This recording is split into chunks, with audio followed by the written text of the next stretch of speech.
Hey there, it's me, Lisa Lillian, also known as Hungry Girl, and I'm going to do a pop up taste test. And I don't even know why I'm doing this because I'm not really a soda drinker and I don't really like sugary sodas, but this came in the mail. It's a Jones special release Hatch chili and lime. To me, this sounds really scary and gross, but I'm going to be open minded and I'm going to give it a try. I'm going to open it with this handy bottle opener.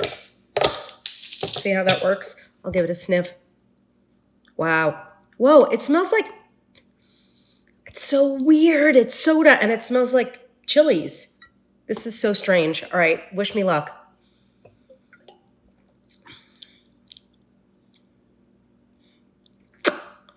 Whoa. It's not nearly as gross as I thought it would be. Definitely has like a bit of a chili flavor, but it's not upsetting me and it's not really spicy. I get a little bit of a lime feeling. It might be a good mixer.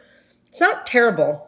Anyway, I think I'm brave for doing that. You can find this for a limited time. It's a special release Jones soda. As far as I know, they don't make a sugar-free one, but this bottle is 100 calories. If you're feeling sassy and brave, you can go find it. I'm Lisa Lillian, also known as Hungry Girl. Till next time, sip the right thing.